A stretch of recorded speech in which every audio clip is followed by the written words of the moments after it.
Which one would be the face-to-face situation and which one would be the online one? No? Okay, I would say that in general we would tend to think that maybe class A, because it's delivered through a video conference facility, is the online one. And I can tell you that maybe it's more the face-to-face one, because it has all the characteristics of a face-to-face class.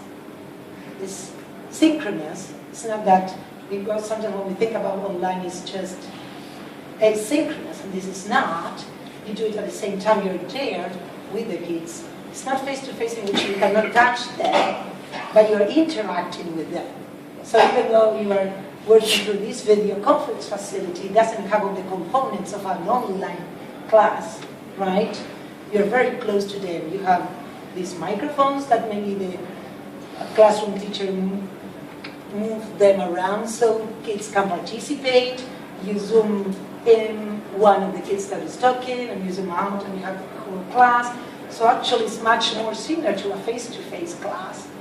While classes B or C, of course you have the classroom teacher there, so that's face-to-face. But what I'm saying, you have maybe the online component, because it's when kids use the platform the most, right? Because maybe the classroom teacher doesn't speak English, so it's not that she's talking in English to them and doing things in English with them, but what she's doing, she's facilitating and helping them work with the platform, with the activities that were agreed with a remote teacher.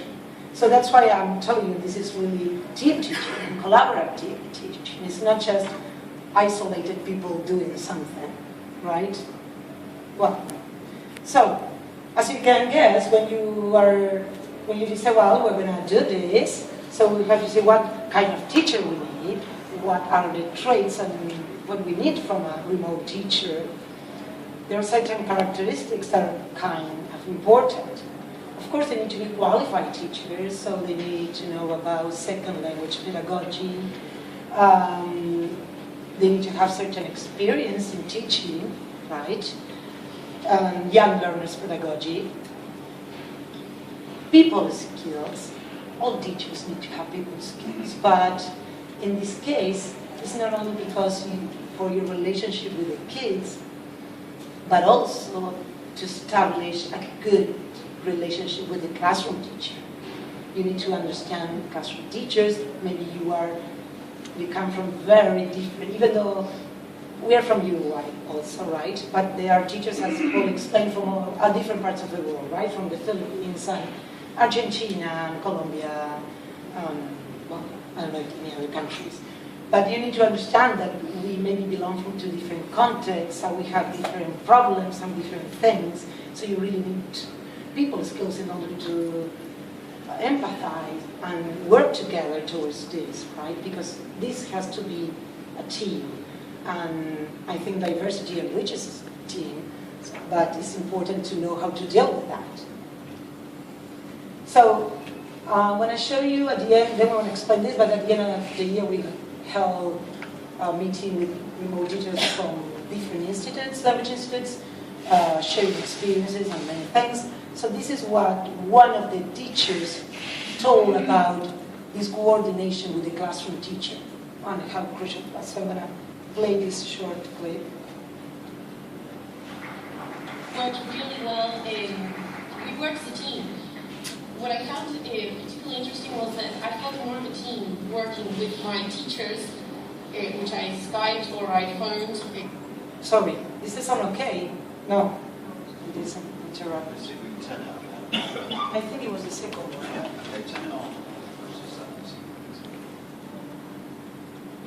Because it's really interesting what she says. She's talking about that. Really well. We worked as a team. What I found particularly interesting was that I felt more of a team working with my teachers, which I Skyped or I phoned once a week. Then with teachers I work every day in other schools. End of year in Ceibal, they invited us to take a photo of, well, they had a photo, at the end of the year photo of all the personnel. And they said, Marco, you're part of the team. I took a photo of all the personnel with them. It's like I was part of their school. They took us as part of the school and not just an extra thing, I think. Okay, and could you understand what she was saying? And maybe she felt more part of the team with the classroom teachers and the different schools that were far away from Montevideo than maybe with other teachers that she usually works with on a daily basis at an institute, right? And the school felt the same, and they invited to be part of this photograph with all the people there, right? So it's really amazing. Because sometimes we have this pre-concept that since we are here and the kids are there, there's no, I don't know, emotional connection. No, there is, right? Good. ICT skills, of course. Not only because you need to manage technology, because you need to be able to use the video conference facility. As I explained, you need to learn how to do all these things. And so while you are teaching, you need to manage the camera and all that stuff, but also and the online platform, but also because I think many of you know that technology is quite unpredictable. It changes all the time, it's very dynamic.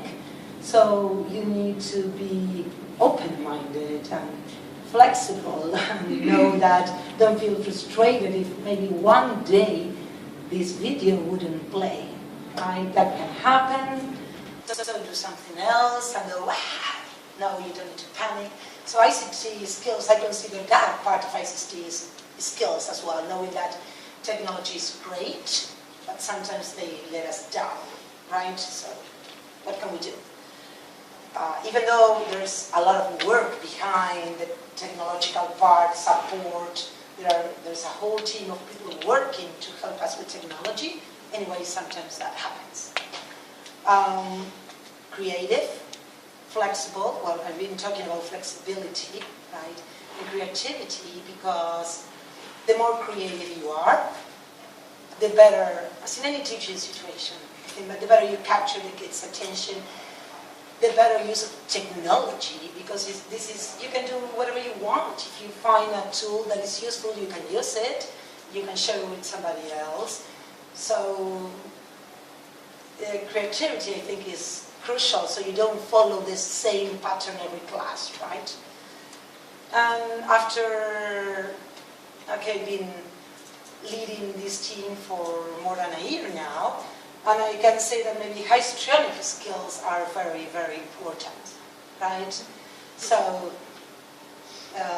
body language, facial language, I don't know, poses, silences. Or maybe you start, maybe you sing, I mean, all these things. Maybe you need to become kind of an actor or an actress, and storyteller, and well, the work with the camera is also part of that. So maybe you can show your whole body and parts of the body, and then you just your face, and well, so this is also important. So, before that, so how you do that, how you manage that? Not only this team of teachers, that is quite challenging, but also the whole project that is, I think that is very ambitious, but it's great. But there are a lot of things that, I don't know, there are variables, many stakeholders, so many things that you have to take into consideration. So I think that empowering leadership is really necessary, and this is, I think, that what we are trying to have, or what we are having at the different levels, right? In the relationship among kids, remote teachers and classroom teachers, the relationship not only with the language schools, but also among the different language schools that are working, and also with the Ceibal institution and the British Council. But what is empowering leadership? Any ideas? Or, okay, actually it's that, it's not that, because sometimes the concept of a leader is I lead and people follow, and it's not that. Empowering leadership is that we co-construct this, okay? People get involved, really get involved. You get involved and people get involved, and you really work. Of course you need guides and you need people who set certain frameworks and stuff, but it's very, very a two-way thing, right?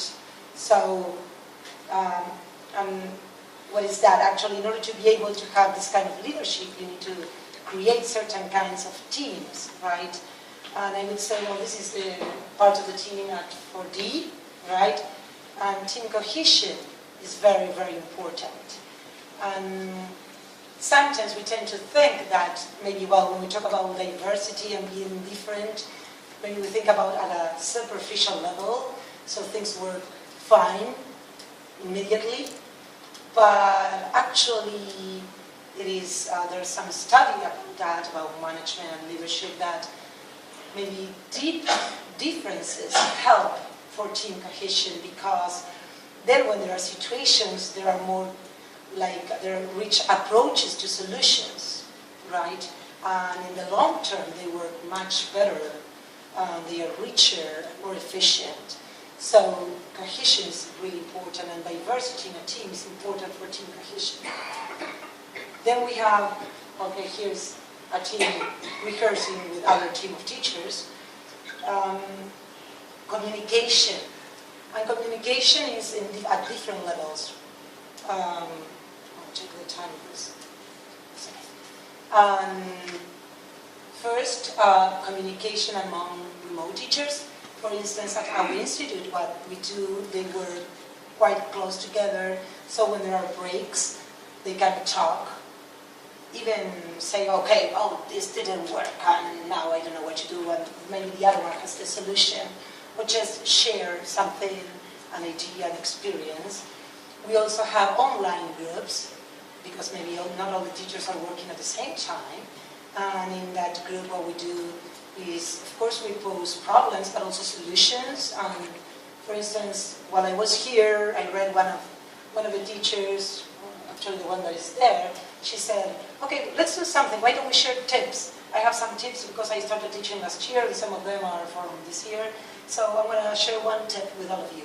It is important that you blah, blah, blah. Then another one follows. So that's what I'm talking about, empowering leadership. They are constructing this thing together and sharing this. Then we hold monthly meetings with an open agenda, we just discuss things that come up.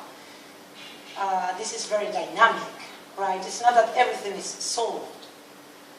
Things are being solved while they are being implemented, even though, of course, there's a lot of work behind and before starting.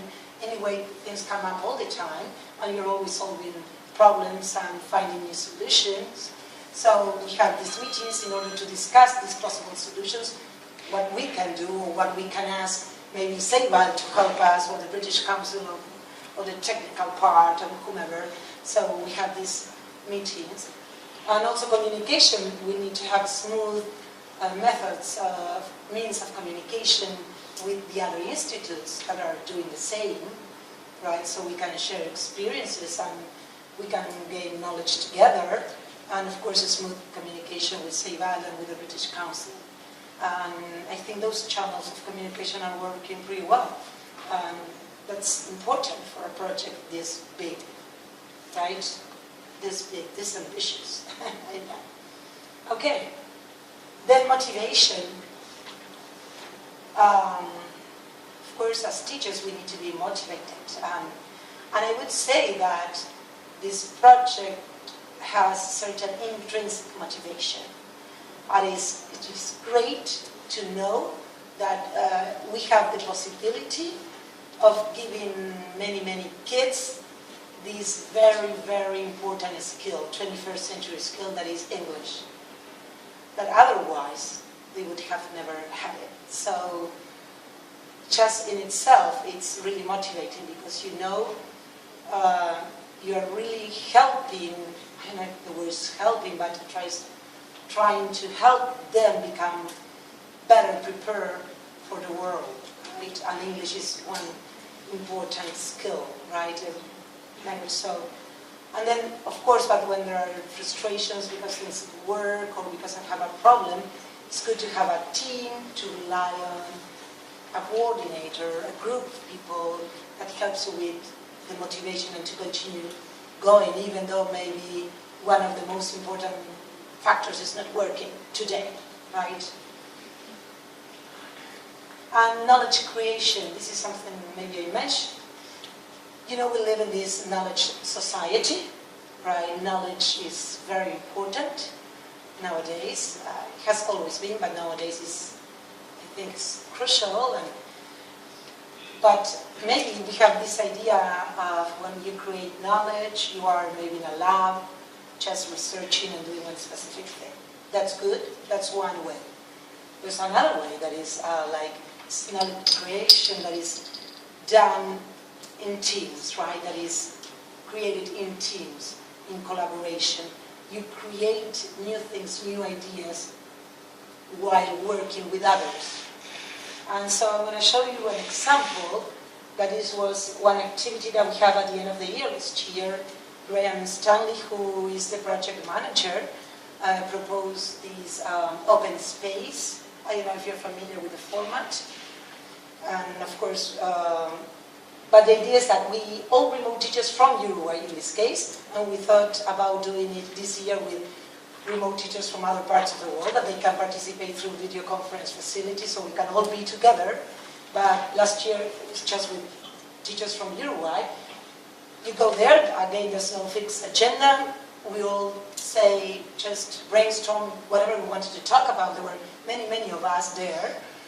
And then we voted and we decided on the agenda, right? What we wanted to, what we found the problems were, or the area of improvement, or whatever, things we wanted to discuss in the teams. Then we got together in many different teams. There's an organization, there's a leader, whatever, but they are, you can move. You can decide to be in this team in which we are talking about the use of Spanish in the class or not, because the classroom teacher doesn't know English, so maybe we have this problem that because we speak Spanish, we tend maybe to speak too much Spanish, so we don't threaten the classroom teacher. Well, discuss these issues, so that you can be in that group, and then you can get up and go to the other group. And so it was really one of the most enriching experience I've been in. That actually, if you think about it, teachers, like most of the teachers maybe that were there, we work for different institutions, that sometimes we compete when there are public tenders or public bids, and we are like, okay, you're on this side, I'm on this side, but here we were together working for this, and it was amazing. There's a document that Gabriela Kaplan put together, the name was, I don't remember, but it's New Pedagogies, and it's book 1, chapter 1. We're going to have chapter 2, and I don't know how many books. But so knowledge creation, and this is empowering leadership. Now that nobody has the knowledge, the right answer. You find the right answer together. It really works. It's true. It does work, right? Here we discuss many important issues, like, as I was saying, the use of the language, like lesson plans that Paul was talking about, and maybe they were too long for the classroom teachers, but maybe they were good for the English, the remote teacher, because you could choose, you could adapt better. So we discussed what was better to do. So now we have the short version in Spanish, maybe for the classroom teacher, and maybe the English teacher can continue using the long version to have more resources to rely on, right? I know the relationship with the teachers, how it worked. So, and another component that I wanted to talk about to round this up is that, again, sometimes we think about, when we think about this project, we only think about that it's very difficult to create bonds with people because you are teaching from this side and you just see me through a screen, and you can't believe that how actually you really end up connecting with all those kids. Maybe you have a group of 30 kids that you only see once a week, and then you have maybe 10 groups like that. So it's very difficult to get to know all the kids. That's why the online platform is very important. Not only to know the face and the names, but also to follow progress, how they are doing. But you end up building really good relationships with them. And at the end of the year, many teachers, remote teachers, went to visit the schools It was out of their own initiative, okay, in their free time. And sometimes they decided to go, it was a surprise for the kids. Sometimes it was arranged. And sometimes, most of the situations, actually kids and sometimes parents prepare things to give to the teachers because they were so grateful for having the opportunity of being part of the program.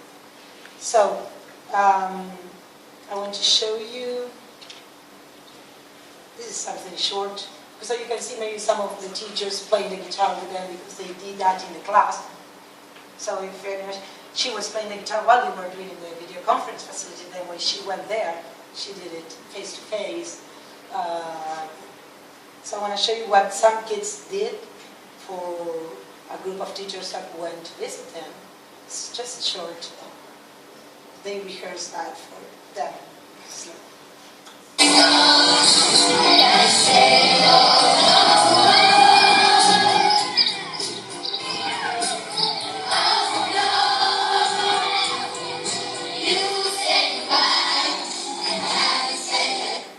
Well, they sang the whole song. I was not going to play, but they prepared that specifically for them.